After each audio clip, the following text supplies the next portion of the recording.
my lecture is about how politicians make stupid things.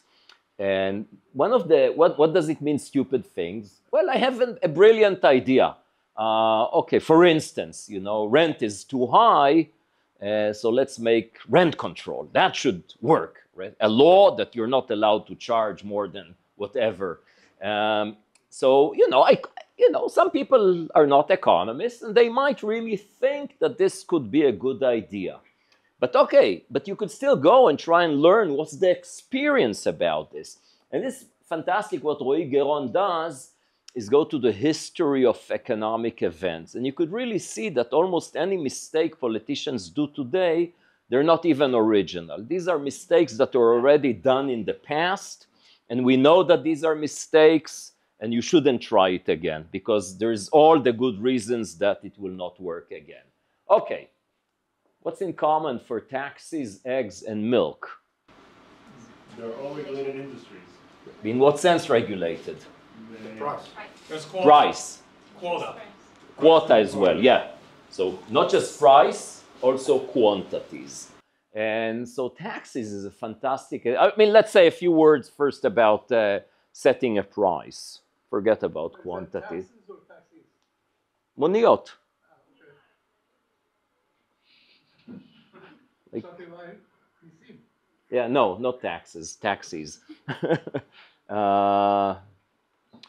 So let's have a few words about setting prices. You see, for many people, you could think, okay, you know, when I go on a taxi, what should be the price? And people tend to think, well, I mean, the price should be sort of reasonable, fair, tzodek. In what sense? Well, it should be high enough for the taxi driver to make a decent profit, but not too high so the customer doesn't pay too much, right? But economists don't think like that at all. We think of, well, the price is just a mechanism so that supply meets demand or demand meets supply. And without prices being able to adjust, responding to supply and demand, a market economy cannot work. That's the key thing in a market economy. And what happens if you regulate too many things, you sort of destroy this basic market mechanism that is really magical. You get out of your house, you go to the shops, and you could buy almost anything you want. Who is in charge of that? Who is running the business? No one. The market mechanism, the price mechanism. Guys, you could drink, you could eat, don't talk, okay? You could talk to all of us. No private conversation. That's a huge negative externality. It's inefficient. And economists are obsessed about efficiency. We hate inefficiencies. So having said that, still, because policymakers are not economists, they think, no, we should set prices in many cases. And even worse when they set also quantities. So, and the history of taxes, taxis, not taxes, taxis, is really fascinating because it shows how policymakers just ignore the economic reason. And so in Israel, I mean, that's similar. I'm talking about the medallion in the US. In Israel, it's called, used to be called Mispar Yarok, green number, and now it's Zchut Ziburit. Let's just use medallion, although it's not really a medallion in Israel. So what's the idea? To drive a taxi, you need, first of all, a driving license. Anyone could get a driving, or, well, I mean, there's some rules, but that's not limited. But then to operate a taxi, the taxi needs this medallion, this Zchut Ziburit. You could buy one today. There is a price, I actually looked it up. It's 259 shekels and 1,000 shekels and a few shekels more. But this wasn't the case always, that you could just buy as many as you want from the Ministry of Transportation. In the past, it was the local, like in the 50s and 60s, it was the local municipality, the town. So the mayor had the right to just give these medallions to whoever he or she wanted to, he in most cases. And then there's this trade-off. You give the medallion to a few people, others are upset, they also want it. But then if you give it to more people, those who already have the medallion are upset because there's more competition. And then, so some mayors gave more, some gave less. So taxi drivers from, say, Bat Yam where there's a lot of, just for the example, would drive to Tel Aviv. So then the Tel Aviv drivers are upset. Why are these drivers coming to compete with me in Tel Aviv? So they made a rule that each taxi could only operate locally. There was a band of color around the taxi, different colors for different regions. As a child, I remember it. And then you can think of the inefficiency. A taxi driver takes someone from Jerusalem to Tel Aviv, is not allowed to take a client from Tel Aviv back to Jerusalem, has to drive empty. Okay, at some stage they got rid of that and they made it central. And then, but who do you give it to? Nechei Tzahal, people who were injured in the military. Why? Well, why not? You're in Nechei Tzahal, you might as well drive a taxi. What's the logic? Well, it's just an asset because although the government fully controlled it, then there was a secondary market and you could sell the license to other people or rent it out. Let it to other people. What's the price today? Today, you could rent, if you don't own a taxi, the medallion, and you want to drive a taxi, you could pay about 1,200 shekels a month, and you could do it. But there's a private market for that. So, of course, if you're injured in the military and you want to just cash it, you sell it, you get the money, you could rent it, they actually even gave it to widows of deceased military people. And then in the 70s or 80s, there was a huge shortage of taxis in the sense that people who wanted the service cannot get a taxi. There's just not enough. A lot of pressure from the owners of the medallions. They always call themselves taxi drivers, but they're not really it could be that the same person is a driver and the owner. But the reason they want to limit the market is not because of the driving part, it's the ownership part. Because the government created an asset, an artificial asset that is worth a lot. And indeed, as a result of the shortage, the rent went up and the price of a medallion in the market was like a flat, to buy a house, a small flat. So, of course, flats in the 70s were not as expensive as today, but still, a lot of money.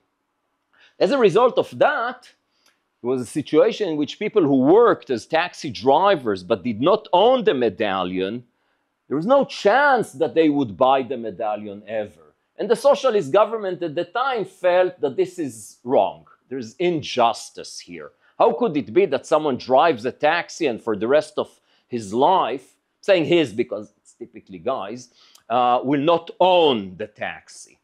Okay, luckily they didn't employ the same logic to like aeroplanes or ships, but fine. So what did they do? They said, we need to help these drivers.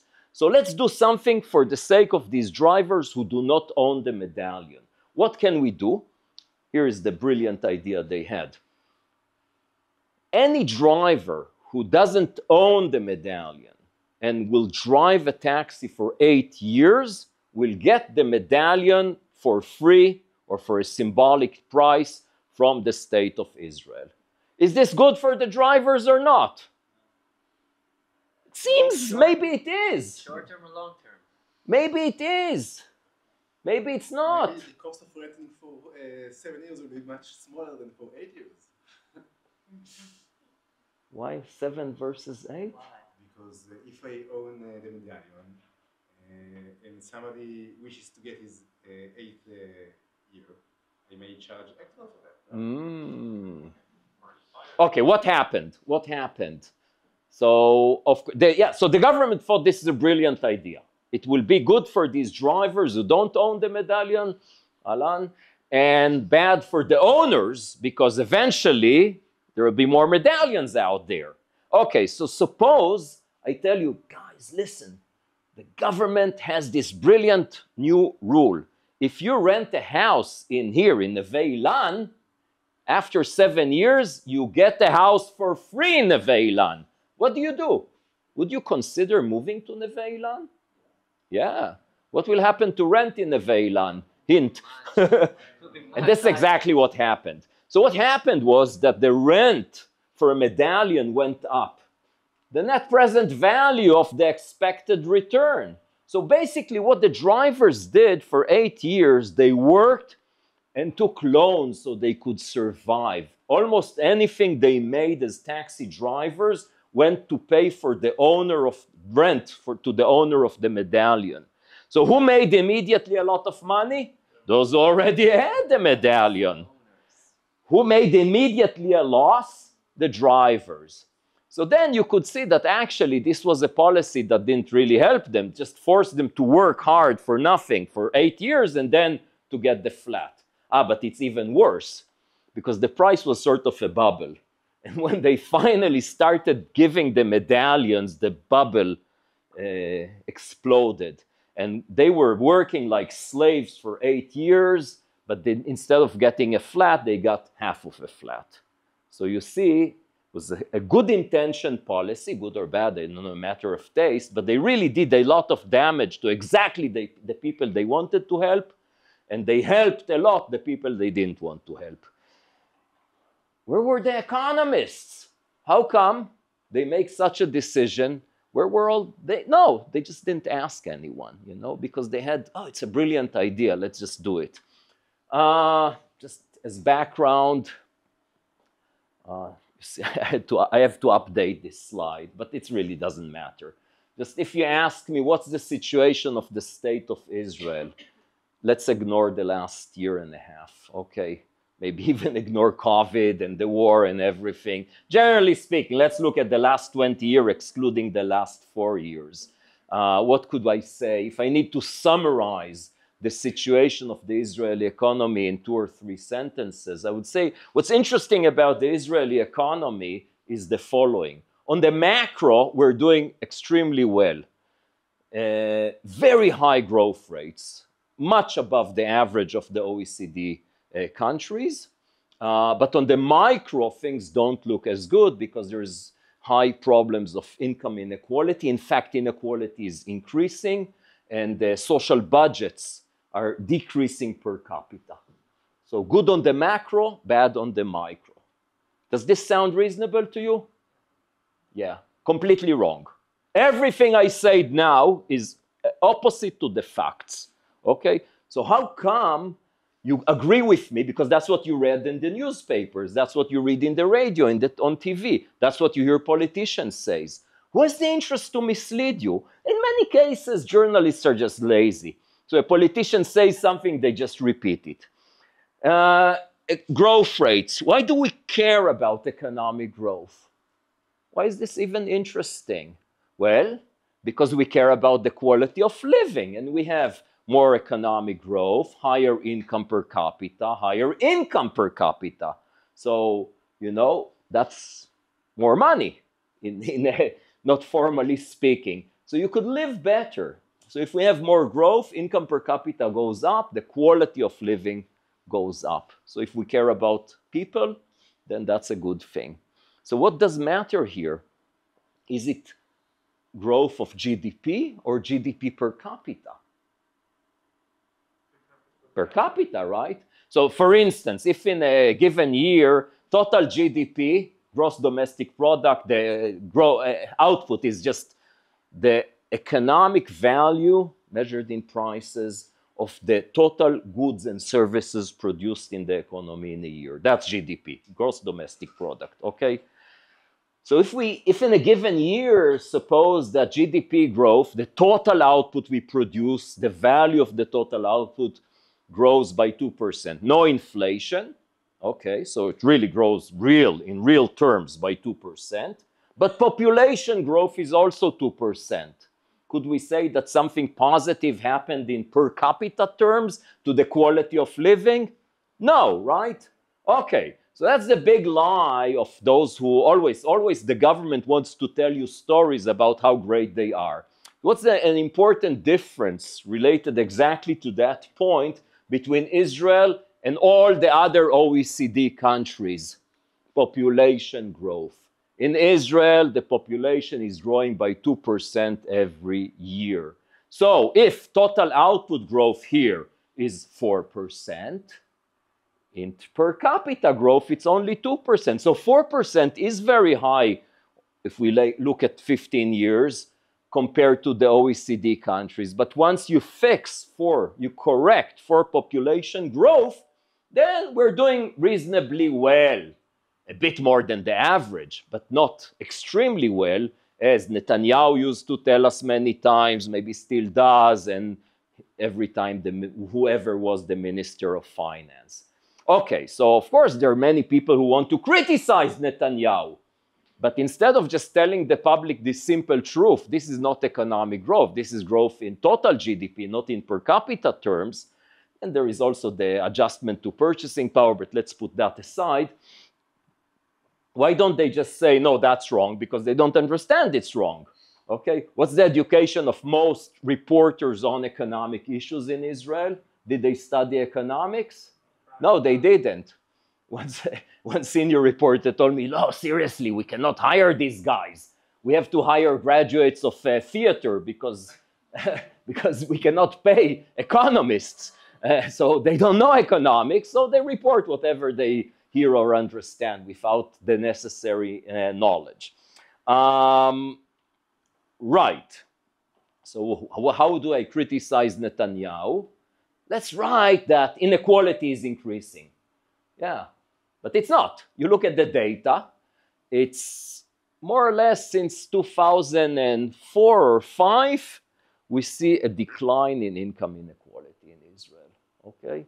In fact, you could credit Netanyahu for that, because when he was Minister of Finance, and we were in 2002 in the crisis, economic crisis here, he cut a lot of these budgets that go just allowances, kitzbaot, and pushed people to the labor force. And eventually that reduced inequality.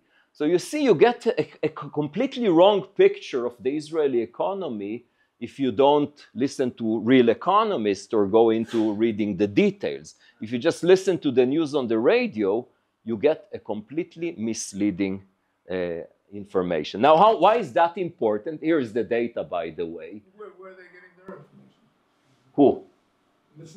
Those who are giving misleading information in the media, they just, you know, they hear Netanyahu say something, they write it. They hear the opposition say something, they write it. You know, sometimes they read reports, but, you know, they don't have the time. Most of them. Some are okay.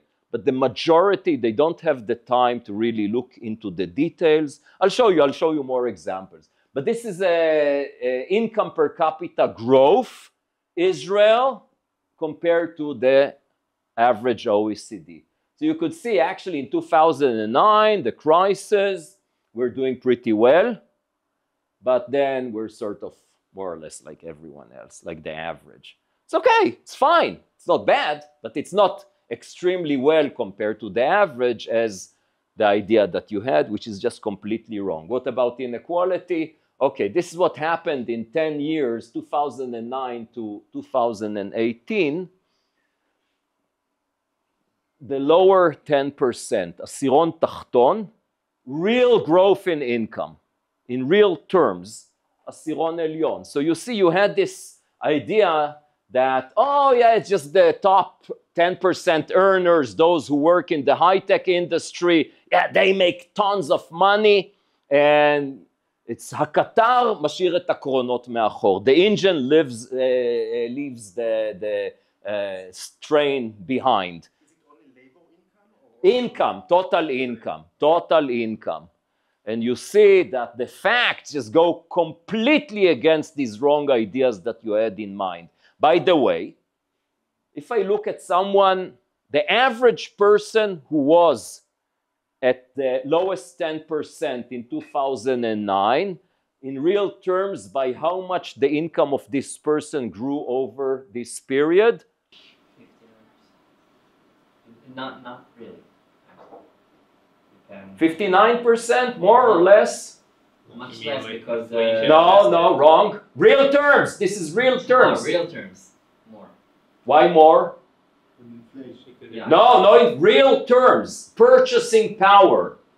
Real terms. Okay? If I translate income to bundles of consumption, it grew up by 59. Guys, people don't permanently live in the lowest income. People move. There's mobility. And from being at the lowest group, you can only move up. So on average, A person that was here, the average person that was here in 2009, today makes more than 59 higher. And by the way, the opposite is true for the top 10%. So even the picture is even more nicer in terms of reducing inequality. Could you also address the minimum wage and how it affects? No. Guys, let's do the following thing. Every question you ask, if I answer, there is an alternative cost, which is very high, which means I need to cut short the lecture. So trust me, I know what are the topics that I have added value for you. I could talk about a lot of things. I'm happy to answer outside this lecture any question, but there is a huge cost. Yeah. Is it before or after taxation? Net, after taxation. And after transfers. What do you mean by income? Hmm? What do you mean by income? Earned income or just like All income. Guys, it doesn't, the details don't matter really. The details don't matter. It might be assets. No, it's income. Income from all sources. Most people in Israel don't have many income from assets, especially not in the lower groups. What about government programs? Income from government programs? Yeah, this is in. Yeah, the government transfers are definitely in. Yeah. Okay. So let's see how all that is related to politicians and the public. Why do they make, what drives politicians to make decisions? So part of it could be ideology, could be. But I think that, okay, I'm not used to this set of slides. Okay, so for a politician to make decisions, an important thing is to survive in politics, okay? So they need to be re-elected. So what do they need to do? Need to do stuff that the public, or at least their voters, like. And sometimes the voters have completely wrong ideas. As I just showed you, you have very wrong ideas about the Israeli economy. And if politicians always tell you, guys, look, we should offer free of charge, chinuch chinam, education from the age of 0, not just from the age of 4 or whatever. Remember all the ads from 0. Netanyahu promised free education from the age of 0.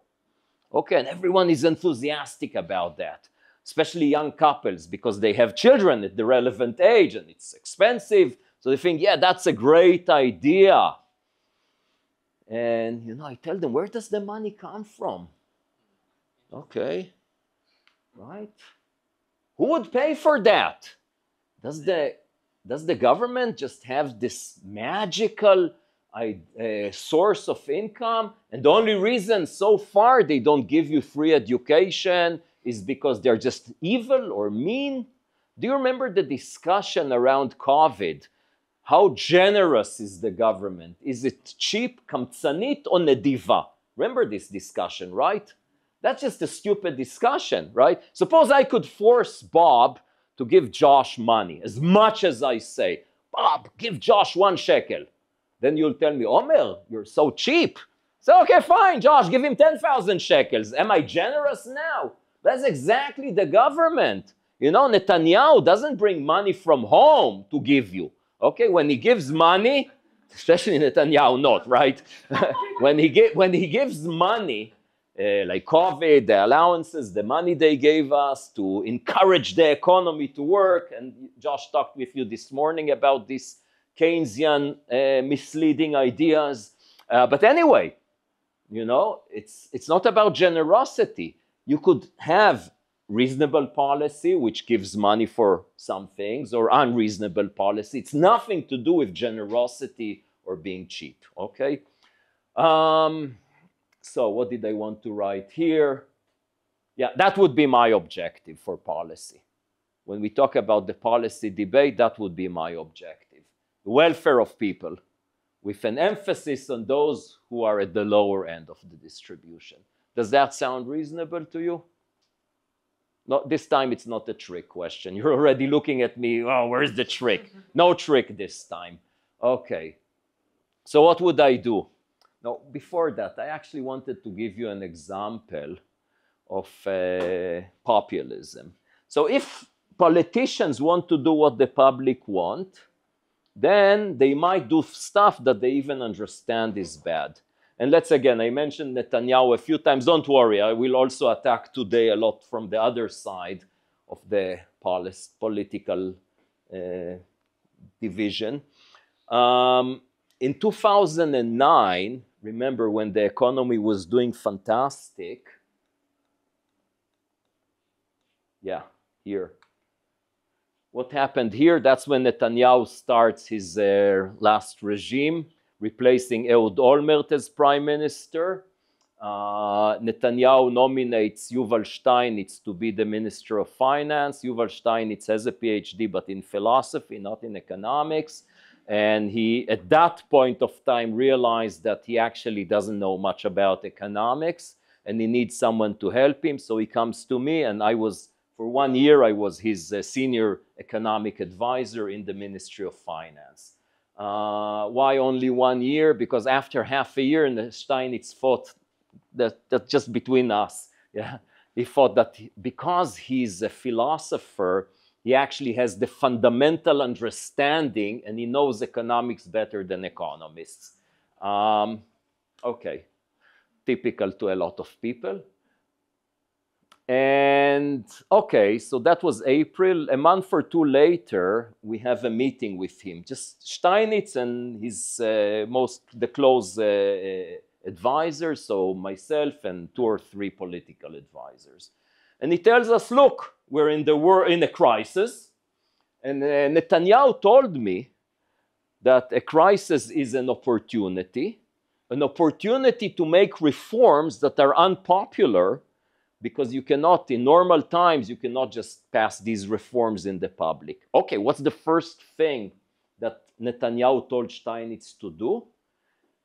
In Israel, VAT, ma'am, on fruit and vegetable is 0. And Netanyahu told Steinitz, just cancel this. The VAT on fruit and vegetable should be 17% or whatever it was at the time, like anything else.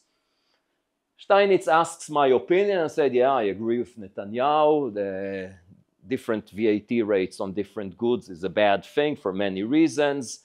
The main thing is, as I told you before already, the fallacy that the government could be generous. So if the government gives you a tax cut on something, it has to take the money from a different place. And again, I think Josh talked about it this morning, that when the government spends money to encourage the economy, to stimulate the economy, if people are not stupid, they understand that this money, they will have to pay it back.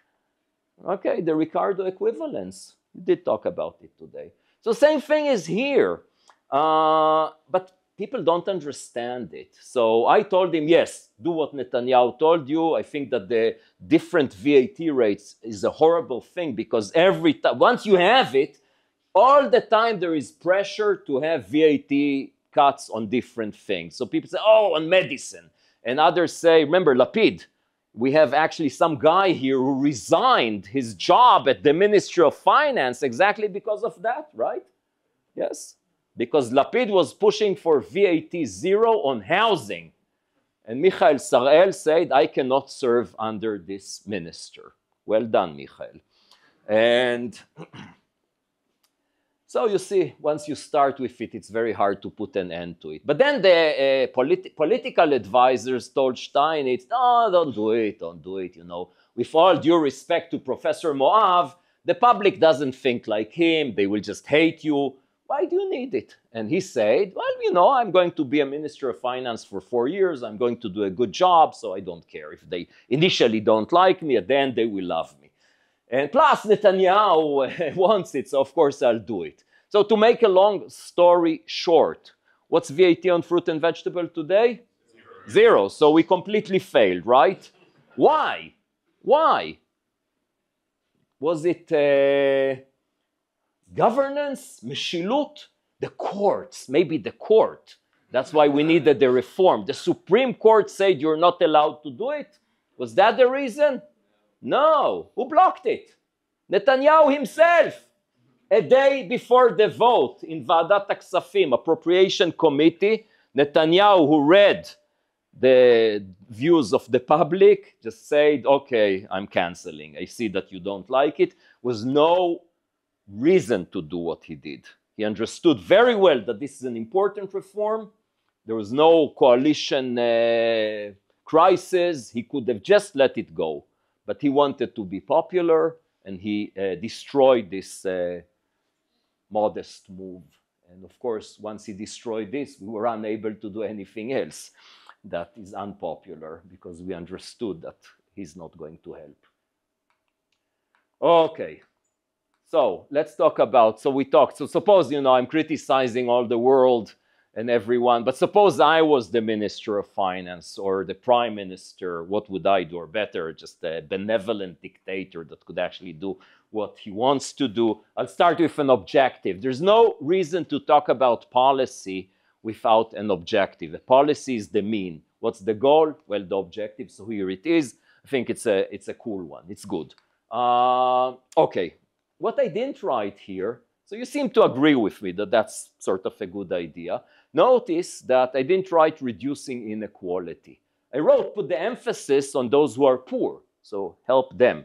So that sort of seems as if I'm saying reduce inequality. Well, I'm sort of am saying it. But why then I say I don't want to add and reduce inequality? Because that's one way to reduce inequality. Another way is chop the heads of those who are successful. That's a bad idea, morally and economically. What I want, but then you see still the public debate is all about inequality is bad, you should reduce inequality. My contribution to this debate is that I think we should distinguish between various sources of inequality. Okay, in Hebrew we say lirot bracha ba'amal. Do you think it's a good, how would you translate this? Bracha ba'amalo? Yeah, to see blessing from your effort. Yeah, it's a biblical, is it a biblical term? Yeah, bracha ba'amalo. So yeah, everyone thinks that's a good idea. That if you work hard, that's okay if you're rewarded for it. Okay, so if a worker works hard, wants to be promoted. You start your own business. You take risks, you borrow, you work hard, it's successful. Makes sense that you're rewarded. In a different system, like suppose the kibbutz, where it doesn't matter what you do, the income is identical to everyone. That was a great success.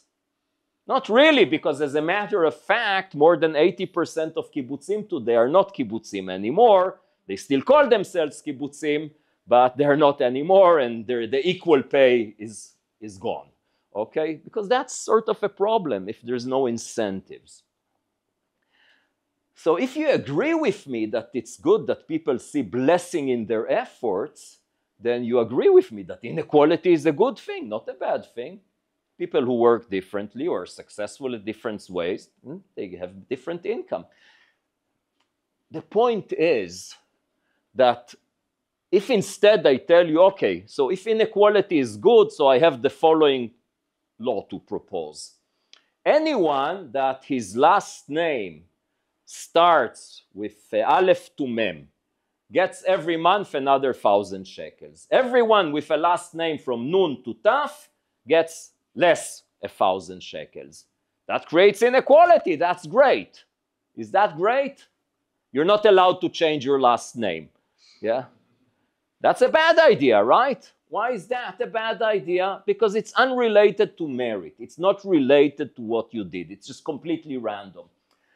So I want you to think about income inequality as part of it a result of merit. I mean, of course, some of it is just luck. But part of it is a result of this market economy in which prices, including wages, is this demand-supply story. And if someone is more successful or studied, has a profession that is in a higher demand, that makes sense that this person, I mean, I'm not saying from a moral point of view, from an economic point of view. I also think from a moral point of view, but my emphasis is economics.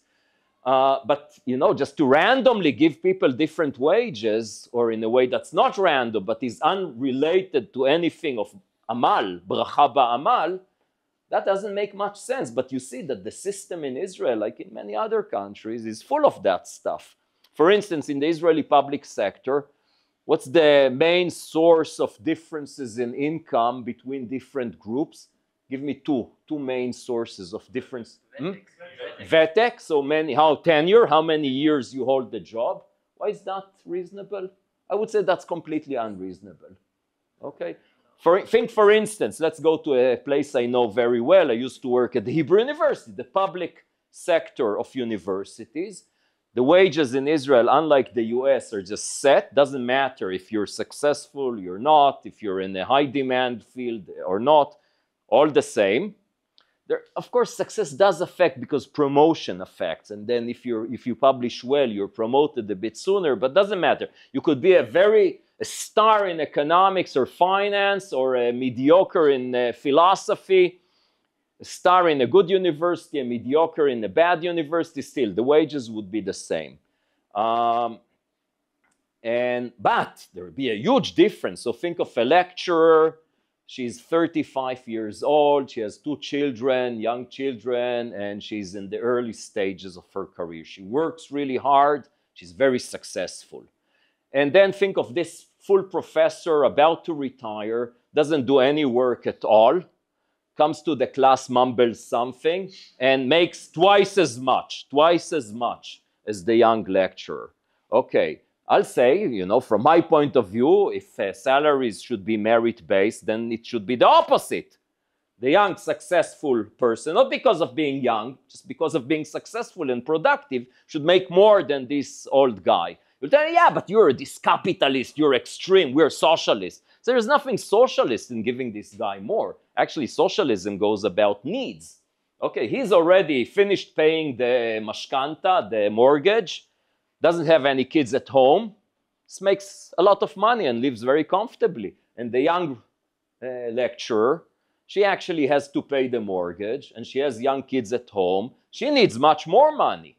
Okay, so it's not socialism, it's not capitalism, just corruption of labor unions. That's it. That's the only reason. In 2007, we went out on a huge strike. I don't know if you guys remember that. No, you probably don't. Too young. And every day we got this report from our union, all the universities, all the public universities. This happened today, and then a lot of details. Then one day, the strike is over. We are going to receive an average of 24% raise, which is a lot of money, without any details. So I started investigating what's going on. What did I learn? The young researchers who, to start with, had a very low salary compared to the average, got a raise of 19%. The full professors that already had much higher salaries got a raise of up to 30%. Why? Because they could. That's it. They were the guys who represented us. And they could, and that's what they did. Let's not get there. Let's not get there. Well, but that's experience. You could measure the output. I don't care about experience. No employer would pay you just because you're experienced if it doesn't translate to productivity. Okay, experience is an input, is not directly productivity. So you could use, as I told you a story, right? The story is, yeah, this guy is very experienced, but so what? Doesn't do any research, doesn't bother to teach well. What does it help? Okay, again, I'm doing a shortcut here. Okay, so what do I do in order to make, to achieve my goals? The list would be short. Why? Because I just want to focus on things that are not in consensus. Because if I tell you here, we need to improve the public transportation system. Who is against that? Almost everyone is in favor. So not interesting. It's like, mi be'ad migur terror. Who is against putting an end to terror? Yeah, everyone is. Who is in favor? Everyone is in favor. So that's not really interesting. So let's go to the interesting thing. Free competitive market economy, starting with free international trade, so to allow imports. Flexible labor market, which means no tenure in the public sector. Private schools, you could think of that with public finance, the voucher system. We also talked about this morning. I looked at the slides, that's why I know. Privatization, generally speaking, anything that the private sector could do better, like trains, for instance, maybe, then privatize it. Reduce regulation in public transportation. In Israel, you know that you cannot. Suppose you have this brilliant idea. I recognize the need. People are happy to pay to go from point A to B. I'll just start my own business, a shuttle that takes people from point A to B.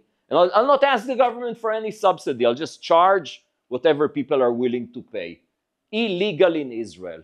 You are not allowed to provide any public transportation service in Israel. It's fully regulated by the government, not just taxis, everything.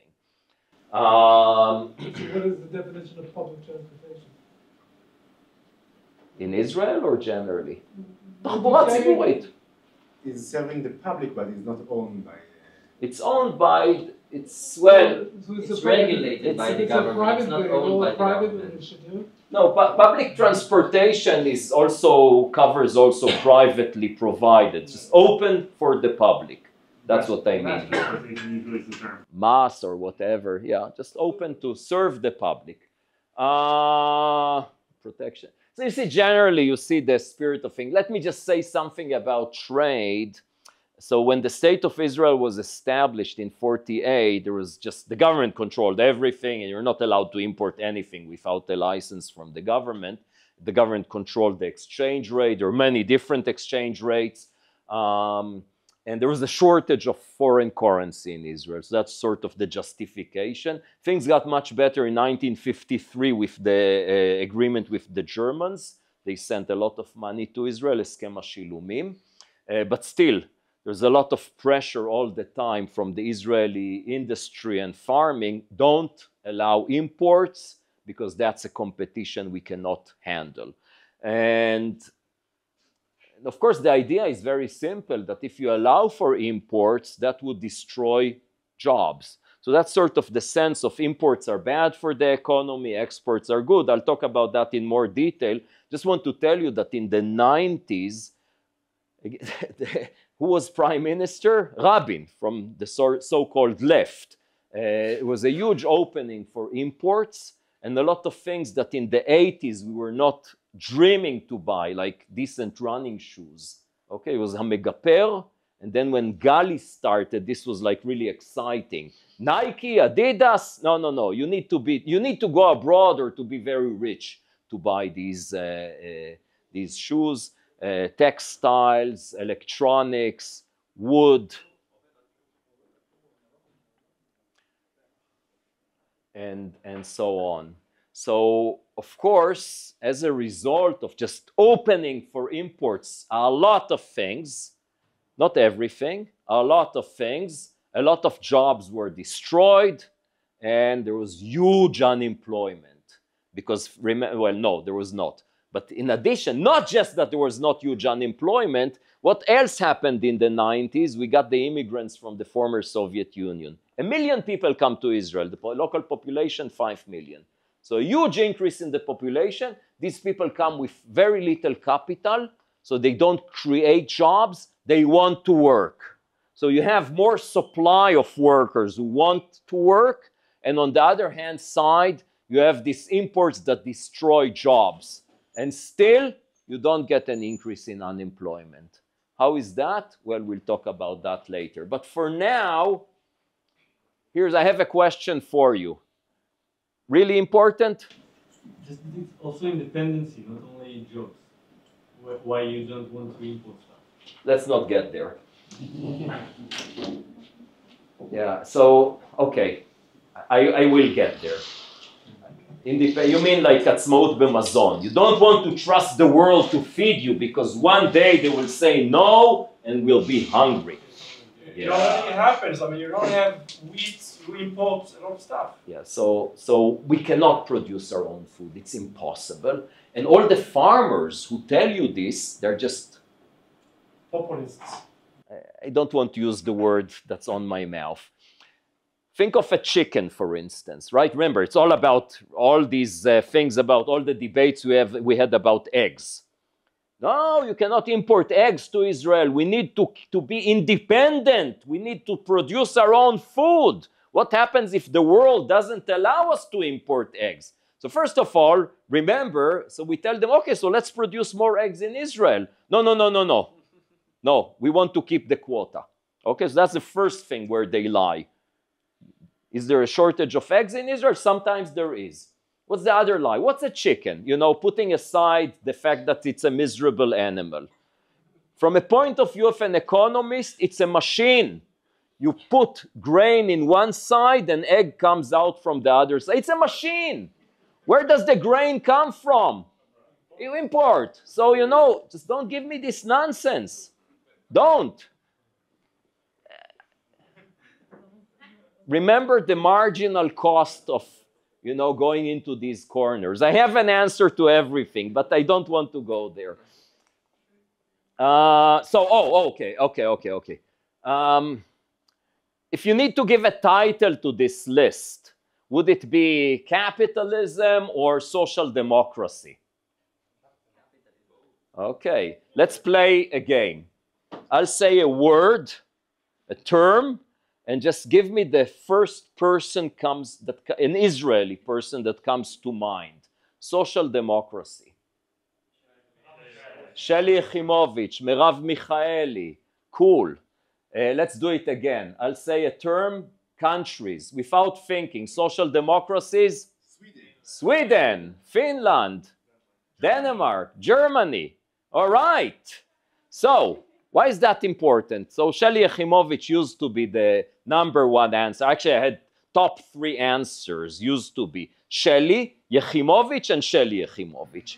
And then, of course, Merav Michaeli, Tamar Zandberg, and many. Actually, almost everyone in the so-called left in Israel likes to call themselves we're social democrats. Economic policies on the right, typically identical, but they don't like the term social democrats. But that's the only difference, is just words. And then you see why this is an important game I'm playing with you, these associations. Because what did I learn from that? That in your eyes, like the general Israeli public, if I want to be like Sweden, I should ask Sheli Yachimovic, what should I do? Okay, that's the link. I tell you social democracy, Sheli Yachimovic, Sweden. Okay, so let's bring Sheli Yachimovic here and ask her what does she think of what Omer Moav suggests. And Sheli, oh no, that's completely against my views. She's against free trade. She says, I know that it could reduce the cost of living, but I'm in favor of the worker, not the consumer, as if it's two different people. Anyway, but that's her rationale. Of course, she's against free markets. No workers should be tenured. You're not allowed to fire anyone. Private, God forbid, private schools, even with public finance, privatization. If I say, let's privatize the train, she say, oh, you're an extreme capitalist. That's completely against the social democratic way, and so on and so forth. But now let's go to Sweden and Denmark and see what they did. Yeah, free trade? Yes, they like the idea of free trade. Why? Because it's good for the population. It improves the quality of living.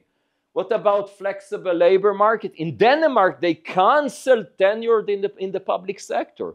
I'll show you that also in Sweden, they're happy to fire workers who are not productive. Look, if you agreed with me, that we prefer to live in a country in which people have a better life, more welfare. Their life is better, they're wealthier, they're richer.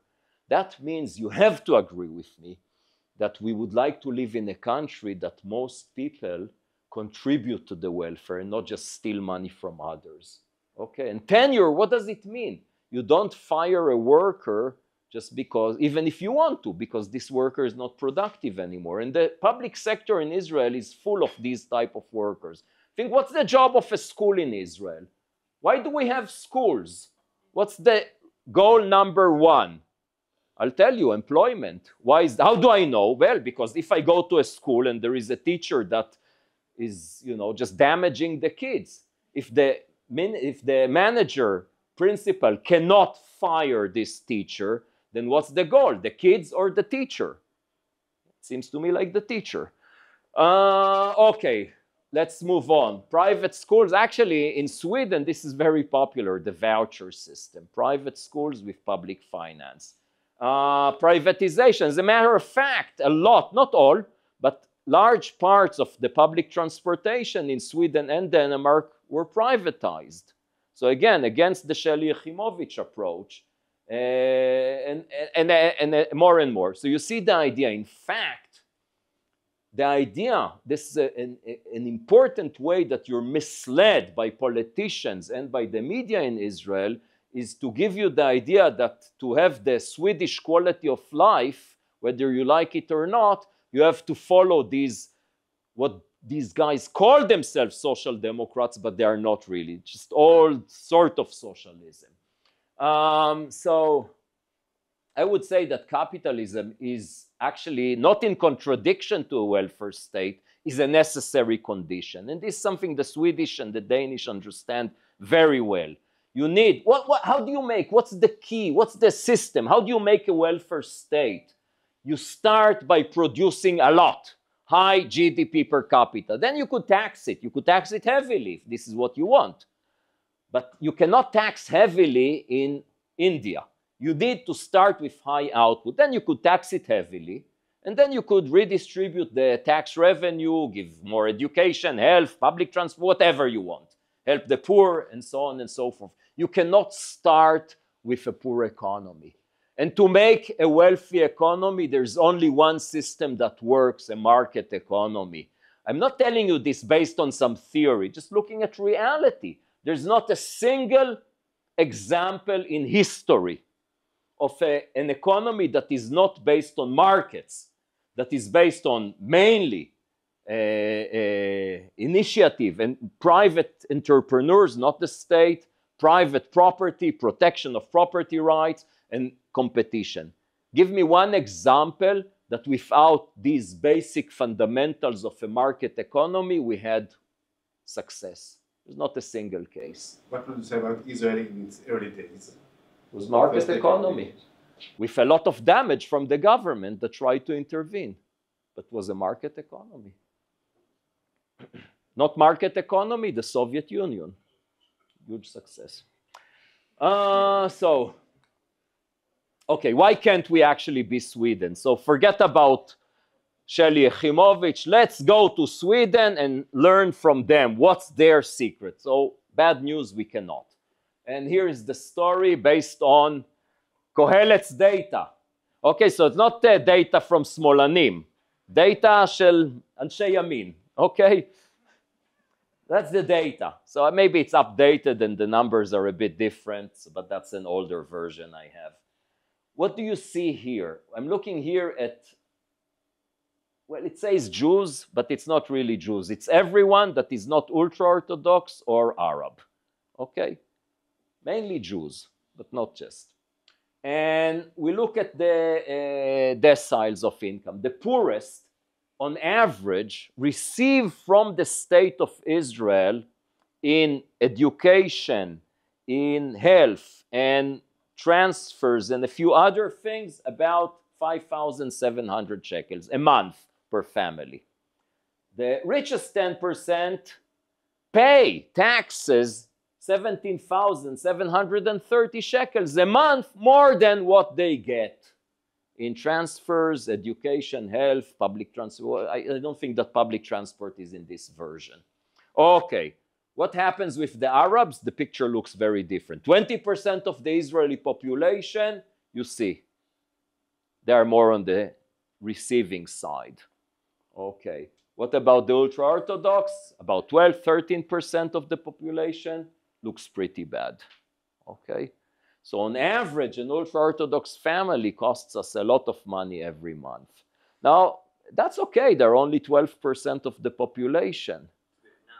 Exactly, exactly. So you see, the important difference between the Arabs and the ultra-Orthodox is that they're stable. Fertility rates among Arabs is even slightly less than the Jewish population today. Okay, slightly less, mainly because we also have the ultra-Orthodox. So they're growing rapidly. You don't need to envision the future. Today, a quarter of the children in Israel were born to ultra-Orthodox families. Okay, so that's a challenge. They have a lot of children. They don't get proper education. And they don't work as much. The women do. The men, only half of them work. So we cannot be. That's non-sustainable. That's non-sustainable. We cannot continue like that. It will explode at some point. It cannot continue working like that. Something will happen. Will we envision, will we have a government that would say, look, this cannot continue. We need to do something before there is a disaster, or will the disaster hit us? I'm afraid the latter. Yeah. Yeah. Yeah. משפחות, זה משקי בית, משפחות. Households. למה המדינה עשתה את זה מלכתחילה? Additions. That's interesting. Do you think, well, that's, you know, Netanyahu 20 years ago understood. Look what he says in an interview in English. The ultra-Orthodox brought many, many children that the private sector had to finance. When was that? A year ago, not 20 years ago, a year ago. This weird guy, Jordan Peterson. So in English, sometimes he forgets to lie and says what he really thinks. The ultra-Orthodox gave him a very hard time on that interview. He was already part of his coalition. Now, the recent government, and that's what he really thinks. He understands the problem. But what does he do? Just gives them more money. הבעיה זה רק פריון, כי עבודה 75% עובדים. הבעיה היא they work, only half, the men, no, not 75% of the men. Generally, yes, but it's very low labor force participation of men, high fertility rates, and low earning ability, low earning capacity, because they don't study.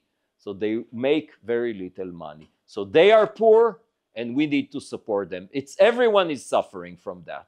But their leaders have an interest that they stay like that. Okay? A lot of the jobs, that's correct. A lot of the jobs are public sector jobs and that are just created to support them. A lot of the women today, many start to go out of these jobs and make higher income, but still. So that's a problem we have. Taxes in Israel, by the way, I mean, there's always this claim that the tax system is not sufficiently progressive, but actually you could see that, let's keep that. Okay, let's talk a little bit about Sweden. Okay, I was a lecturer, John Hassler is actually a friend and is an important guy because he's in the Nobel Committee, so you should be nice to him. John Hassler, he visited Israel, and you know, I sleep well at night because I know I'm doing okay as a professional economist, but I'm not in the short list or long list for the Nobel. I always feel sorry for the guys that think they're about to get it and, you know, they probably don't sleep well at night. So I'm not worried about that. So, okay, the story of Sweden. Interesting, because after a century, from the middle of the 19th century until 1970, they had the fastest growth rate in income per capita in the world. But then a slowdown started. Actually, Sweden was ahead of the world in terms of a small, efficient government and free trade and free movement of people. They were really ahead of the world. But the slowdown started, economists at least argue that the regulation was too heavy, marginal taxes were very high. In fact, the marginal tax on labor income was 90%. Could you imagine? 90%. So someone offers you, Omer, come give a lecture. I'll pay you 1,000 shekels. For 100 shekels, I'm not getting out of my bed. So 60s and 70s in the US, I think, also it was crazy. 70% marginal tax. Yes. Dysfunctional wage setting. So the system was actually, oh, I forgot to say that. When we talked about the public sector in Israel, so we mentioned tenure. What else? What else? If I look at the general public sector in Israel, huge differences in income across different workers. In the public sector, what explains it? Eskem kibbutzi, everyone has eskem kibbutzi. Education, everyone. Va'adei Ovdim, they're all unionized. System versus the civil It's related to unions. What's the key? Why? Yeah. The power of the union. Who gets high pay? Those who could damage a lot.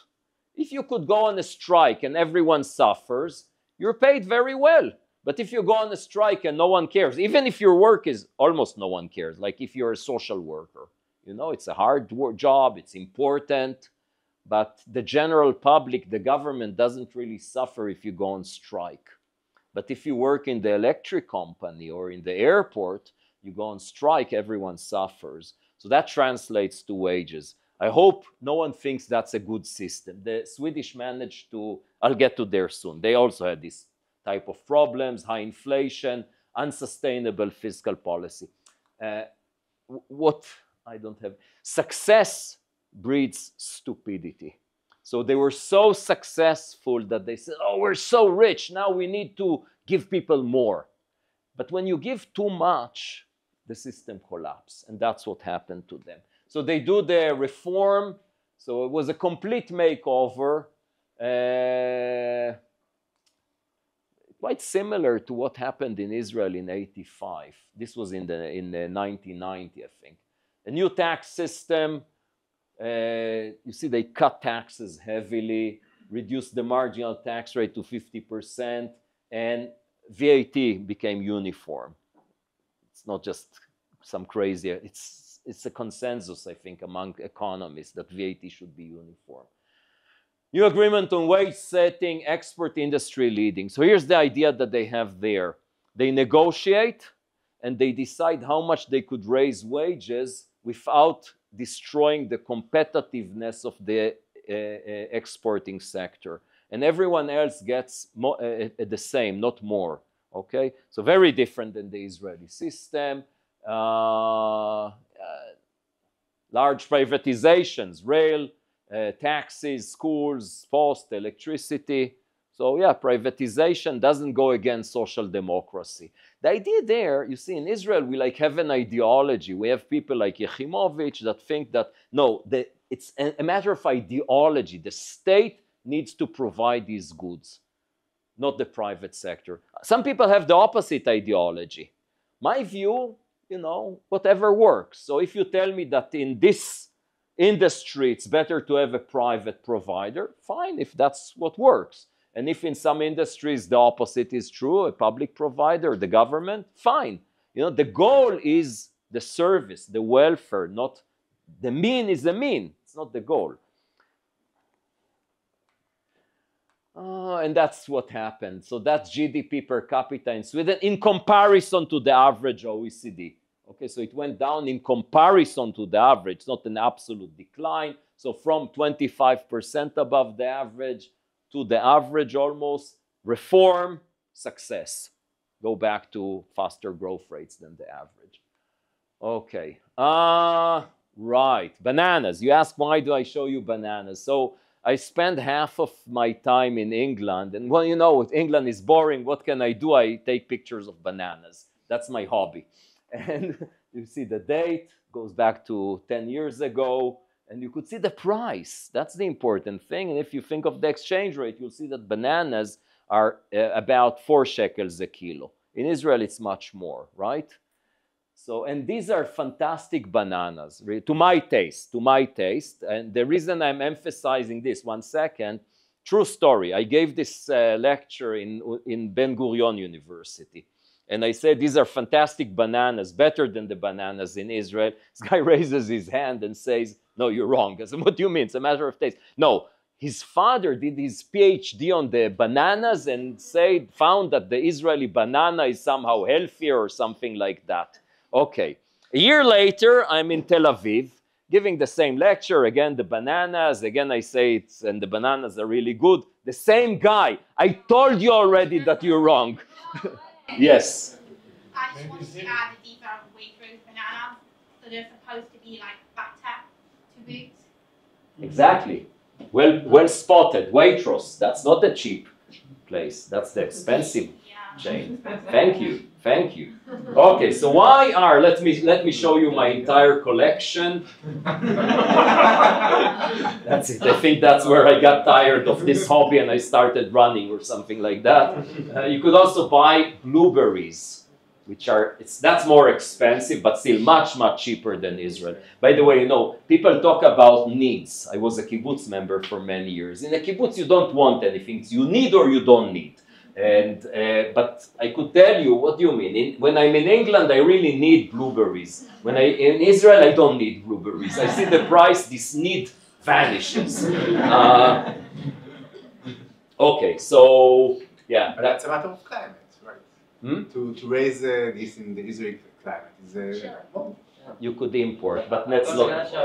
That's I'm getting there. Imports. Let's talk about that. But just a minute before that. So why are bananas in England cheaper? Where do they grow the English bananas? in Spain. Actually, you could see it says somewhere. Yeah, Colombia. But not just. In Latin America and in Africa. So the English, the UK, they understand that they're not really good at growing bananas. So they say, well, let's do what we're good at and buy bananas. In Israel, in contrast, we're not very good at growing banana, but we still do it. So how do banana farmers make money? We block competition. So you're not allowed to import bananas to Israel. And yeah, that's why we pay a lot of money for bananas. But you might say, well, that's for a good reason, because for each of us, that's small money. But for 1,000 families in Israel, I'm just making up a number, this is the source of livelihood. So maybe we should be happy to pay a few shekels every month and let these people have a living. Answer, it's just a loss for us and no gain for them in the long run. How do I know there's no gain for banana growers from this restriction? Because there's no restriction. Unlike taxes or eggs, anyone could grow a banana in Israel. And you could see fields. So of course, competition reduces profits on the banana industry like anything else. And indeed, when you see, look at drive in Israel or take the bus, whatever, and you could see that in the same places they grow bananas, they also grow other stuff. So if bananas were more profitable, then why do they grow grapes near the bananas? Because the profits on the margin is more or less the same, because that's what you'd expect would happen. So the end result is that the farmers don't really benefit from it, but we lose. So more generally, the policy in Israel, you see, that's again, it's a quote from Yechimovich when Steinitz wanted to open the markets for imports of dairy products. The opposite you should do, not open to imports, but helping and encouraging and subsidizing exports. That's what you should do. Okay, what's the logic behind that? Well, the way you were raised in Israel is to think that exports are good, imports are bad. Why? Because if you export, first of all, you gain dollars, you get money, that's great. And then you create jobs, because to export something, you need to produce it, so you need to employ workers. And exactly for that reason, imports are bad, because they destroy jobs and they waste dollars, okay? I'll offer you an alternative logic. It's also stupid, but it's an alternative. Imports are great, exports are bad. What's an export? You produce something, you put resources, effort, you produce something, but instead of consuming it, enjoying it, you send it for someone else to enjoy. Imports are fantastic. Someone else works and we enjoy it. What's wrong with this argument? Well, I'll tell you. The wrong thing is to look at these two things as separate, exports and imports, but they're actually two sides of the same coin. The only rationale to export is because it could finance imports. If you had a friend who tells you, look, I go to work because I want money. What do I do with my money? I want to spend part of it on consumption and part of it to save. Is that reasonable? I would say yes. Okay, how do you save your money? Well, okay, I bought a safe. I have in the safe a hole, a very narrow hole in the top, charitz, and everything I save, I turn into coins of gold, and I just throw it into the safe. What did I do? I locked the safe, and I threw the key to the sea. I don't want ever to open this safe. What would you say about this person? Stupid, right? What's the logic of always exporting systematically, not temporarily, always exporting more than you import as a goal? It's exactly the same. Pure stupidity. The only reason to produce something and give it to someone else is to get something in return. So yeah, I could give something today to someone else and hope to get something in the future, but say, no, I just want to give the world goods and services. I don't want anything in return. That's pure stupidity. And that's the policy that the Israeli government has, encouraged by interest groups that want to block imports and get subsidies, and encouraged by stupid politicians or populist politicians. You see, this is before the state of Israel was established. Again, it says, buy the Israeli product, the Israeli banana, not the Israeli, sorry, the Hebrew banana. It's before the state of Israel. It's from the 30s. The foreign banana that is pushed into the Hebrew market is destroying the economy, the Israeli economy. And look at the data. Imports and export of Israel, over 50 years, they moved together. So despite the huge efforts and costly efforts of the state of Israel, of the government, to encourage exports and to reduce imports, they still move together. I'll tell you what's the mechanism in a minute, without going too much into details. But look, something really interesting. Just the fact is they have to move together for some reason. Okay? Look what happened in the 90s. Within about 6-7 years, imports to Israel are doubled in a short period of time. Doubled. But then the exports start going up and they move together. So what do we learn from that? Even if I don't understand the mechanism, I just take seriously the facts. I realize that, well, maybe imports are not so bad. Because A, we enjoy the imports. It reduces the cost of living, more variety. I want to run with Adidas or Asics and not with a Megapair.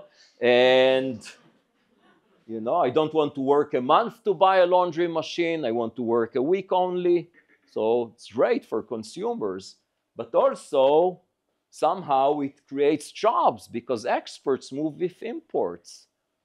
So maybe it's not that bad. And maybe we could actually completely fail in encouraging exports if we do not allow more imports because they move together. And maybe we cannot export more than we import systematically in a large difference, unless the state subsidizes it heavily.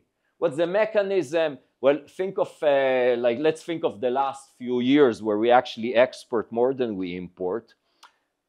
What experts do? They send goods and services abroad. They get dollars. What do they do with the dollars? They sell them. They want shekels because they need to pay their employees. They need to take some profits, whatever, all their expenses. Now, what is the source? The basic demand, the fundamental demand for dollars comes from imports.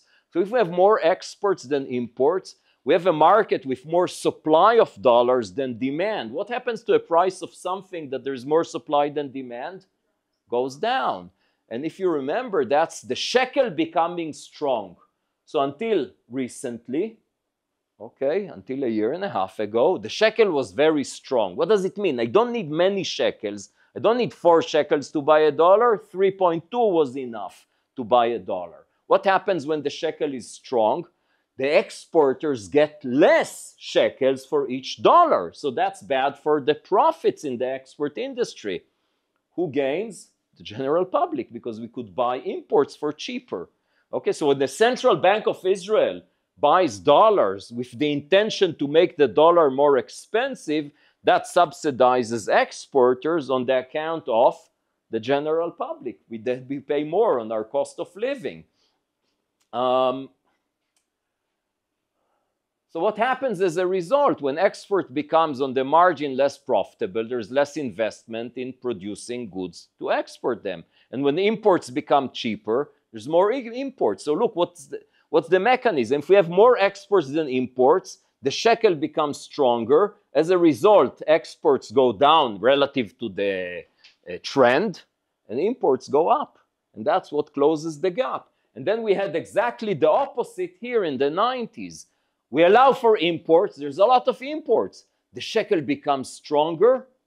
And as a result of that, people start investing more and more in the industry for exporting. I'll tell you something. You know, what's the secret of the high-tech industry? The huge success of Israel in high-tech until the recent year and a half. Okay, the huge success. What's the secret? Well, many things. I don't know the answer. I could tell you one necessary condition. Opening for imports in the 90s. If the Israeli economy would have not been opened, we cannot export a lot. And you know, high-tech industry is just exports. You cannot just say, oh, you're high-tech industry, but you're limited to the Israeli market. That doesn't work. According to this theory, why does the central bank buy dollars? They actually can use Let me answer. Because I'm short on time, so that's why. I'm actually curious to hear what you have to say, but let's do it briefly, because I want to finish what I have to tell you. So there is the official answer they gave, which was, we're not trying to affect the levels, we're just trying to stabilize the system. So when we know that it's too expensive, the shekel, the dollar, we sell dollars, or we think of selling dollars, and when it's too cheap, we buy dollars. Okay, if they knew how to recognize when it's above or below the trend, so they buy cheap, they sell expensive, what would they do? Make a huge profit. What happened in reality? They made a huge loss. Okay, so that's sort of, maybe that was the intention, but they completely failed in it. And then they actually told the truth that they're trying to affect the level, because they feel they need to help the export industry.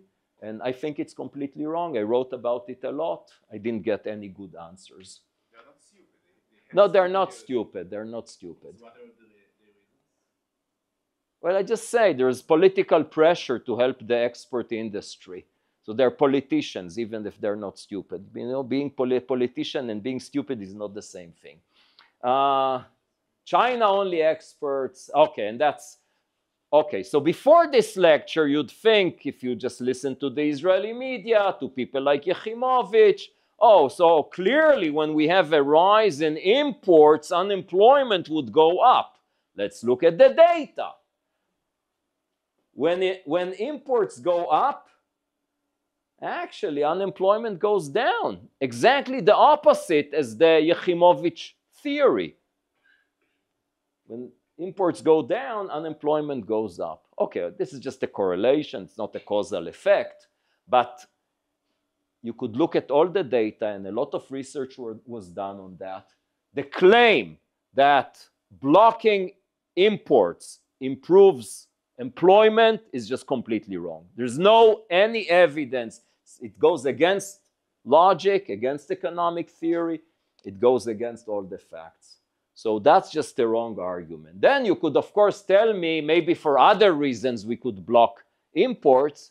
I would disagree with you. I think there is some good answers for every claim of this type, or at least for most of it. But the main claim, let's block imports or make imports more expensive to protect the local industry, the local farming, that's just wrong. And in fact, it damages the industry. I think of the industry organization. You know, I had a lot of debate with these guys. Shraga Brosh just went to prison now, not because of the debates with me, because he was generally a liar, also when he had debates with me, but he also lied to the income tax authorities and tried to hide a few millions of shekels, so he's going to prison. I'm not happy about that. I'm not shocked. That's the only thing I'm saying. So their claim was, no, we should protect the industry. But who suffers from that? The industry, those who are on the exporting side. Same in farming. We have actually some farming products that go to exports, like dates. We're really good at producing high-quality dates. But if you block imports, you could export less. So that's how things work. Okay, as consumers, who gains from imports? Everyone. But who gains more, the rich or the poor? The poor, correct. That's a paper. That's the source, published in the AR. Good paper that looks at different countries and shows that systematically in the developed world, when we open to trade, we get more gains to the poor, and that's the very simple explanation.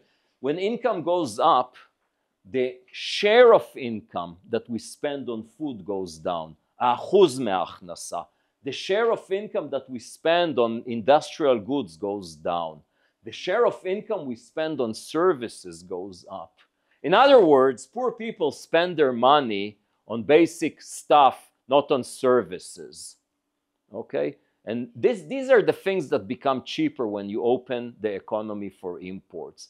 The wealthy guys spend their money on services. What services? Going to the dentist, going to a lecture, going to the theater, going to a restaurant, drinking a coffee in a coffee shop, having private teachers for our kids, having whatever, you know, a lot of things.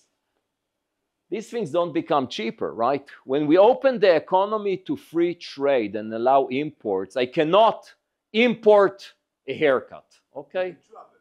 It's irrelevant in my case, but just, okay, so I cannot import a cup of coffee in a coffee shop. You can travel to New Zealand. Okay?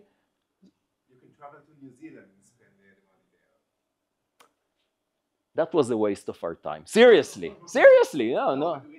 No, but it doesn't, but opening the economy to imports doesn't allow you to travel to New Zealand. Seriously. Right? Sorry, Lir. Sorry. We don't have time. Okay. I'll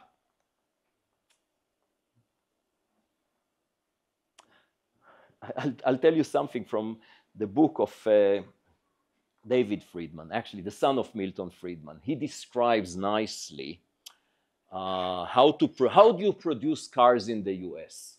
There are two different technologies to produce cars. You could produce them in the industry in Detroit, build cars, okay? There's a completely different technology. You could grow in the fields cars. How do you grow a car? You grow wheat. What do you do with the wheat? You put it on a ship. The ship goes to the ocean. It comes back with Hondas on it.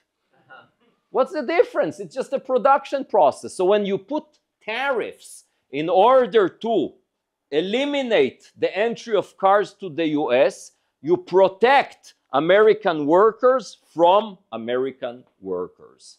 Okay? Same. You see the general picture. Okay. We have Wednesday, so rent control would be on Wednesday, and I'll stop here. And now we have 2 minutes for any questions or comments. So why was I wrong? If it gets cheaper to buy food from abroad, it also gets cheaper to buy a hotel in New Zealand and flight, right? Well, okay, no.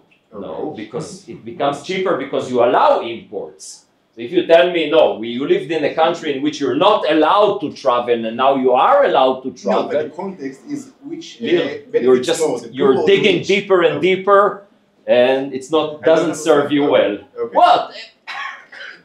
Don't be confused. Actually, imports become cheaper when you have more exports than imports.